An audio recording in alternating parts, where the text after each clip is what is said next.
Hi, my name's Caris. I'm a 23 and I use she, her pronouns. At Dartmouth, I am a religion major modified with art history. I'm also on the pre-med track and I'm hoping to one day go into maybe medical journalism. On campus, I play on the club soccer team and club lacrosse team. I also write and edit for the Mirror section of the Dartmouth newspaper.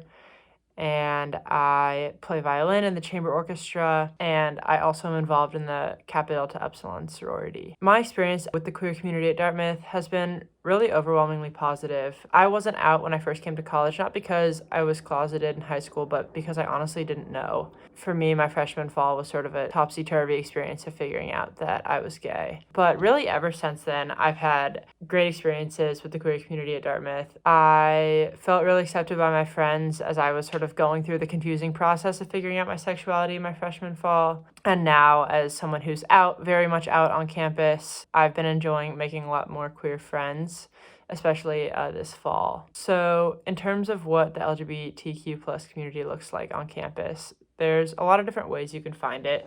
We have some official groups. One of the current ones is called Within, and it functions as both like a social group and an advocacy group. My preferred source of queer community at Dartmouth is really just my friends. I've found a pretty fun community of out gay women, both in my sorority and just through like mutual interests and classes and mutual friends. I know that Dartmouth has not always been the most progressive in terms of being accepting. They didn't go co-ed until 1973, and then there were the Dartmouth Review outing scandals of the 90s.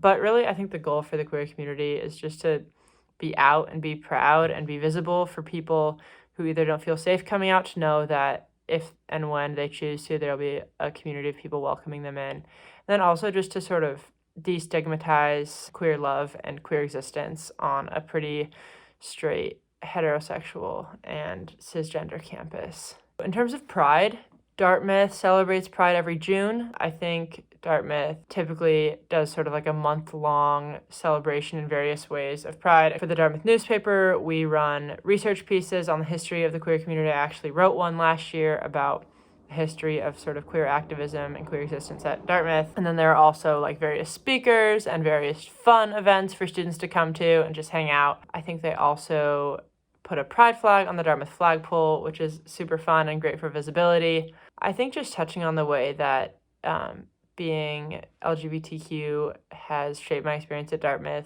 it's really shaped it for the better, I think. I really like existing in the spaces I do, and I really feel accepted where I am. I also have really, really enjoyed writing as sort of a way to use my platform as a writer for the D and an editor for the D to tell stories of queer students and to tell my story as a queer student. I have really enjoyed the queer community that I found at Dartmouth, and I'm really hoping that the longer Dartmouth exists, the more queer it gets. And with the 24s that I've been meeting, it seems like we're really on a good trajectory for that, so I'm super excited for the future.